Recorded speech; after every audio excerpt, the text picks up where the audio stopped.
J.R.R. Tolkien's work are some of the most beloved stories out there, and as are his films, with the Lord of the Rings trilogy being one of the best trilogies of all time. After 8 years away from any sort of media, Lord of the Rings is back with a new Amazon original, The Lord of the Rings, The Rings of Power, which is the most expensive TV show ever to be made. Like many, in preparation for watching this show, I went and rewatched all 6 Middle-earth films, not including the animated films from back in the 70s, as I didn't really have time to get around to them, as well as not many people know that they are included. But before we get into talking about these films, please let me know what your ranking is down below. I'm eager to see. But anyways, let's get into it. And I must away. The easiest decision on this list by far is having the Battle of the Five Armies in last place.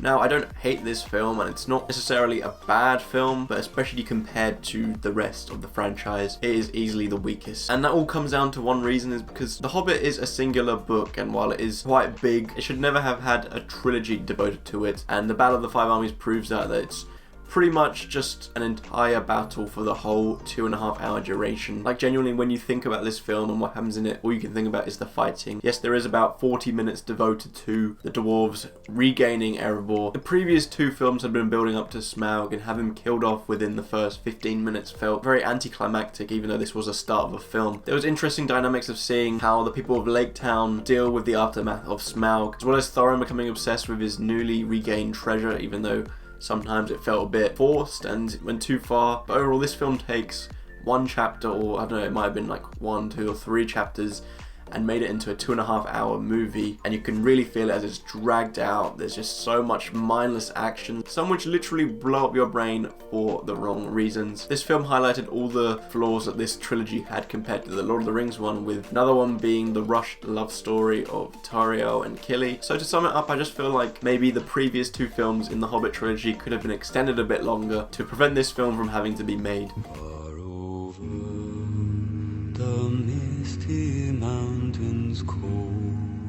A return to Middle-earth is a fun yet inconsistent one. I was actually surprised to see how much less I enjoyed this watching it for the first time in about 5 years, as it has many great things but lacks the spark from the Lord of the Rings trilogy. It was great to see familiar and unfamiliar faces, with Martin Freeman playing a younger Bilbo who knocks it out of the park. While there are a lot of pieces there, it just as a whole felt like it was missing that charm, so it felt quite hollow. There is an attempt at a quirkier style here, which works with the presence of the dwarfs, but any scene without them, it just feels really awkward in amongst this world, especially after a more serious trilogy that came before. As I've mentioned already in this video, The Hobbit is a singular book, and while it probably couldn't have been told in a singular movie without it feeling rushed, I felt like this one really does set the ball rolling by dragging it out to the point where it would have to be 3 films long. It feels very bloated and has so many unnecessary scenes or repetitive scenes, all for the sake of, you know, extending this journey. And for large portions of this film, I felt like it would go from one action scene to the next to the next.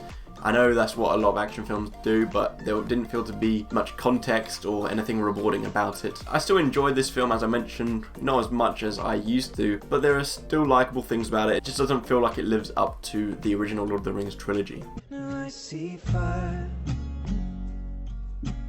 inside the mountain. This was the first Middle-earth film that I saw in cinema, and I absolutely loved it back in the day when I was a lot younger.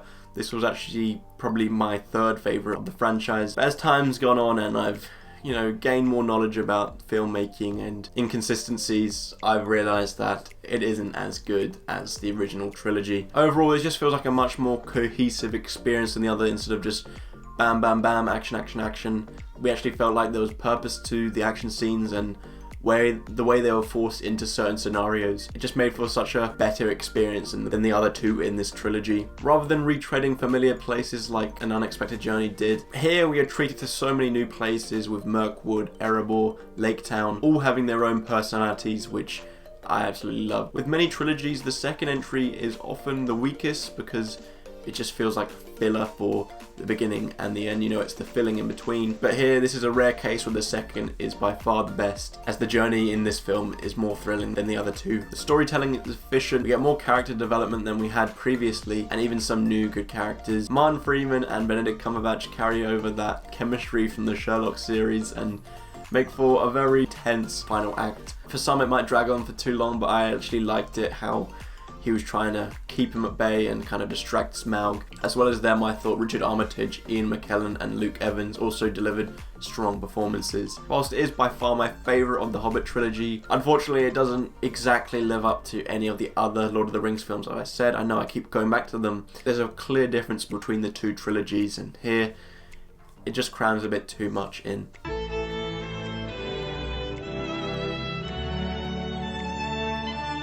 As I mentioned previously, the second entry into a trilogy can often be the weakest, as it's the filling in between the beginning and the ending. And I feel that the same goes for The Two Towers, and by the way, this is still a fantastic film, one of the best sequels of all time, but certainly compared to the other ones, I feel like this was easily last place. By no means is there any real negatives here, it's just as it's setting things up, it's not as exciting as being introduced to the story, everything around it. We're just learning a bit more here, whereas in the next entry, everything kind of meets its end. As the Fellowship has broken up here, we are following many more smaller groups, and I actually liked how that gave more character development for characters, whether they're main ones like Aragorn or even a side character like Pippin. Another thing I liked here compared to the Fellowship of the Ring is that we actually get to see more of the effects the ring has on people with its hypnosis, and not to mention we do get some big scale battles. Not that it's really a bad thing, but this is purposely a much slower paced film than the other two.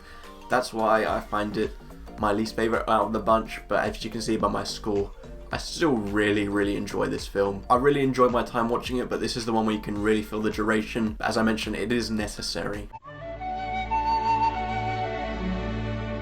When the fantasy genre is mentioned, Lord of the Rings is one of the first ones that springs to mind, as it captures all the desired qualities for it to qualify in that genre, and does so really well. The Fellowship of the Ring begins our journey as fans with an absolutely thrilling first entry into a trilogy, one which has you excited for the other entries on first time viewing, as we're mainly following from Frodo the Hobbit's point of view, who has little knowledge of the world outside of the Shire. You get to learn all these new places along with him, and the way the film does that is really exciting. All characters get their moment and it's constantly engaging, and I love how all the characters were written despite the franchise's famous and lengthy runtime. You don't feel it here, or if you do, you understand why it's that length, as everything on screen justifies it. And so pretty much to sum up, you can't be annoyed at the length if you even do notice it. Everything is so well thought out and executed brilliantly, and it was such a thrilling first entry into the franchise.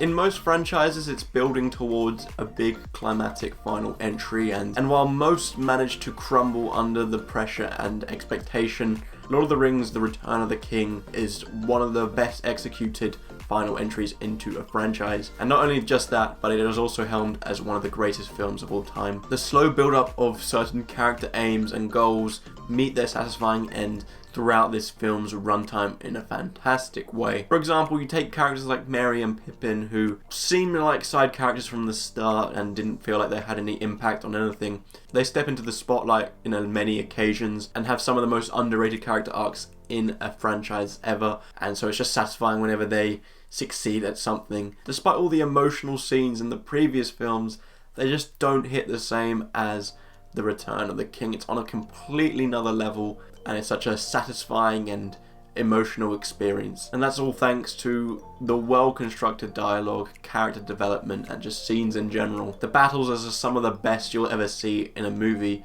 and given how old this film is, I'm very impressed with the special effects and practical effects, at how well they've held up and how it's better than a lot of stuff you'll see today. There are plenty of tense moments. Even though I've seen the film many times, I'll rewatch it, and especially that scene with Frodo and Shiva, I was so stressed out. You simply cannot feel dissatisfied with this film, and one of the best endings to a franchise that I've mentioned, and for me, one of my favourite films of all time. So that was my ranking of all 6 Middle-earth films. Please let me know what yours is down below, as I mentioned, and while you're there, if you could please like and subscribe, that would be much appreciated. I know it's only just released a few episodes, but let me know what your thoughts are on the Lord of the Rings TV show so far. I know there are people who are review bombing it, so it's hard to kind of determine what the general public do think about it. I hope you enjoyed today's video, and I hope to see you in my next.